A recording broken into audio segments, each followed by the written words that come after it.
Bachelor লাইফে স্বাস্থ্যকর খাবার খাওয়া যতটা কঠিন তার থেকে বেশি কঠিন হচ্ছে স্বাস্থ্যকর খাবার পাওয়া।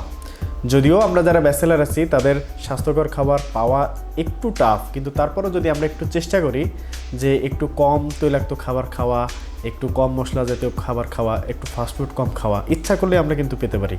বিভিন্ন হোটেলগুলোতে আপনি যদি খোঁজ নিয়ে দেখেন যে সেখানে শাকসবজি, তারপরে হচ্ছে কম তৈলাক্ত মশলা জাতীয় যে খাবারগুলো আছে সেগুলো আপনি চাইলেই কিনে আনতে পারেন। সুপ্রিয় দর্শক, আজকে আপনাদের দেখাবো আমি আজকে দুপুরে কি খাচ্ছি, এবং আমি সবসময় চেষ্টা করি কিছুটা স্বাস্থ্যকর খাবার মেইনটেন করার, যদিও সবসময় হয়ে ওঠে না, কিন্তু আমি সর্বোচ্চ চেষ্টা করি কিভাবে স্বাস্থ্যকর খাবার দোকান থেকে বেছে বেছে এনে খাওয়া যায়। তো চলুন আজকে আমার দুপুরের আইটেমে কি কি থাকতেছে আপনাদের একটু দেখাই।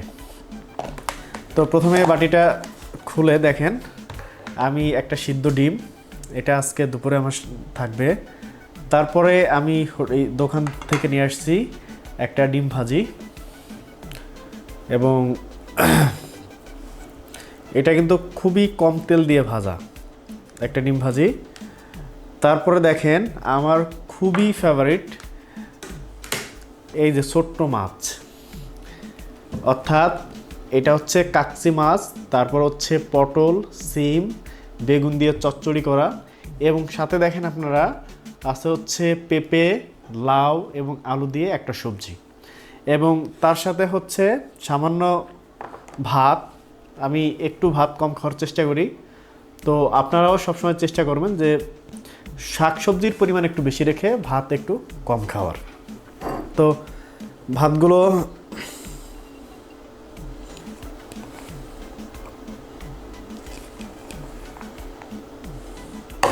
এবং আপনাদের একটা পরামর্শ কিন্তু আমার থাকবে, সেটা হলো যে সবসময় চেষ্টা করবেন একদম টাইমলি খাবার খাওয়ার।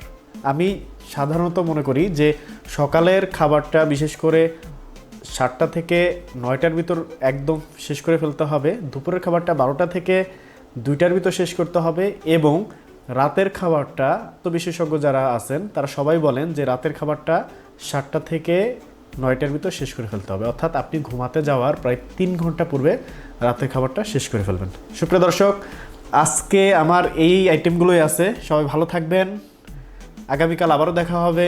আল্লাহ হাফেজ।